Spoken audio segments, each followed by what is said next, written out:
Hello OAS family, it is time for another book review, and today we are reviewing book number 3 in a series of 3 books, and it's To Paint in Ling-nan Style 3, Landscapes, Animals, and Figures, and the author is Lu Cheng-yuan. Before we get into the book, the general statistics, the book is 8 1/4 inches wide by 11 3/4 inches high, and it is approximately 126 pages and has explanations in both English and Chinese. So if you don't know about the Ling-nan School, we've covered it in previous videos, but it was a very influential school in South China, and a lot of artists, very influential artists, came out of that school, and basically they were known for their use of color, their use of background washes, their use of mountain horse brushes to create texture, and their use of semi-sized paper. So these are sort of the aspects of Ling-nan style. It's hard to kind of pinpoint Ling-nan style exactly, because really it was a group of artists, and those artists did a lot of different types of paintings. So but there are certain styles of those paintings that have become sort of more iconically known as Ling-nan. You can see some of these in some of the more famous Ling-nan painters. Like if you look at Zhao Shao'an's work, you can see that he has this very signature style that people focus on a lot. But if you see an album of Zhao Shao'an, you'll see that he paints in many different styles. So it's hard to say Ling-nan style is this or that, but that's basically the history, a brief history behind the Ling-nan school and the style. So we're going to get right into the book here. This first section is on landscapes. So you can see here we have like an element breakdown of this tree, this composition featuring a tree and a boat on a river, and some lovely fall colors here. And then this is the blow up of the complete painting.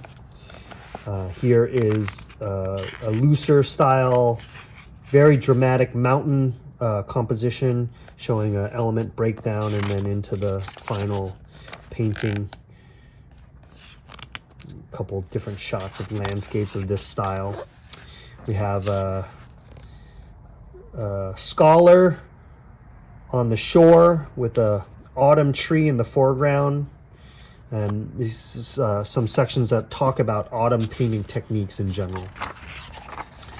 And there's a larger version of this painting. So you can see here, this is the visible fibers in this paper, probably like a dragon cloud type paper, and this would be like a semi-sized paper. And you can see the texture work here, indicative of probably using a mountain horse brush to create these textures.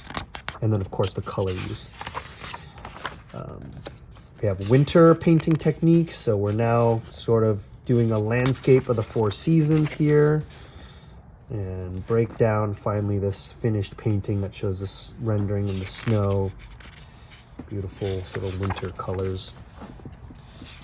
More painting, more techniques for rendering snow in this painting here.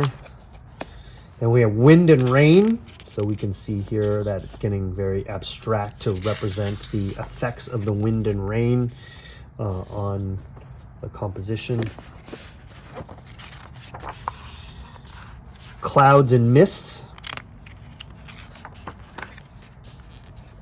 Very beautiful, just the sense of perspective and those. Anytime you can, this is a really great trick, and I've seen this in some of our OAS Life Challenge submissions. The November Challenge had a lot of people effectively using these small birds to give the painting this sense of scale and scope.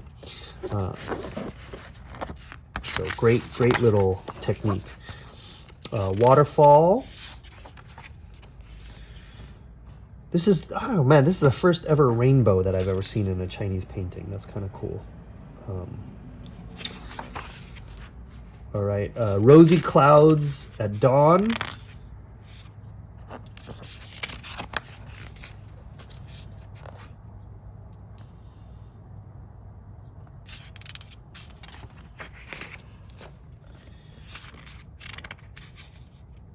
And this is like, this reminds me of the Three Gorges. This view actually doesn't exist in China anymore. There was a big damming project, so the water level in the river rose, and just these views of these giant gorges no longer exist because the water level is much higher now.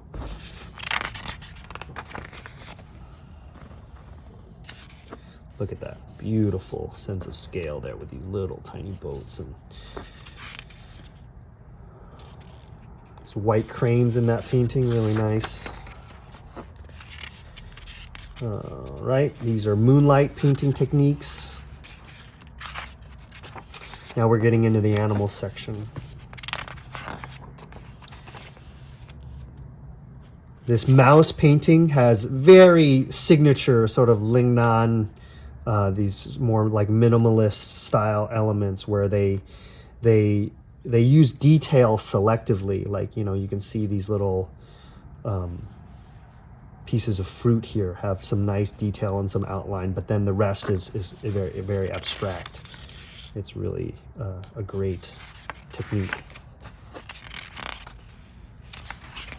Cat. So you can see how diverse the styles are. Now this is getting a lot more detailed.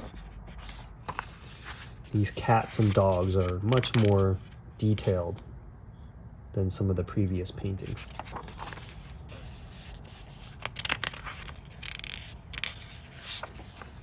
Rabbits.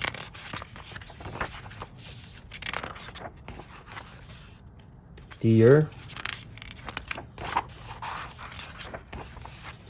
All right, ox. So 2021 is the year of the ox. So everyone should be brushing up their ox game so we can celebrate the end of 2020 and turning a new leaf into 2021 by painting ox. This is ram, horse, monkey, panda. Wonderful, lively faces here that are full of character, munching on that giant bamboo. Tiger. Love this. He's looking at his reflection in the water. Such a great idea for composition. And then you can see it here rendered in its final form where they get the lighter view so that it shows that the idea that it's the reflection. Lion.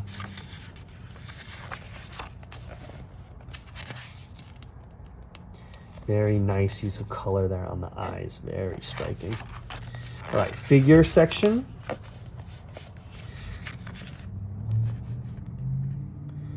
So, unsullied scholar.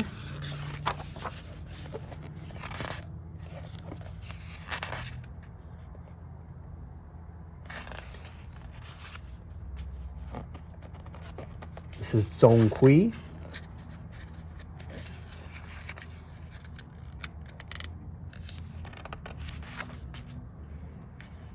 Very popular subject in Chinese painting. Bodhidharma.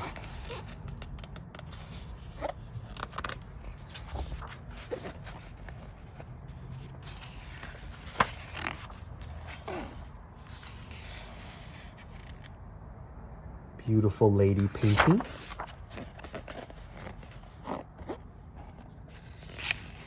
She is with a fan here playing the flute.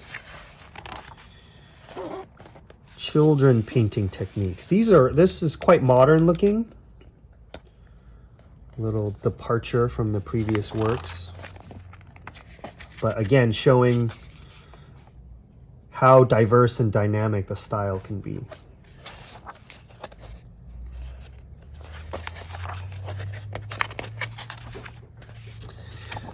So that's it. That's To Paint in Ling-nan Style 3, Landscapes, Animals, and Figures. You can find it at our website at orientalartsupply.com. We hope you enjoyed this book review.